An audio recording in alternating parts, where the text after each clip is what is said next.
What's the meaning of crumbly?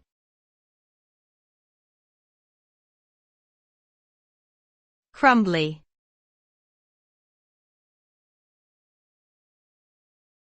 Crumbly.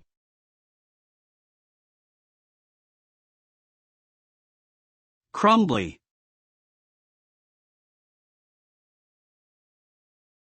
Crumbly.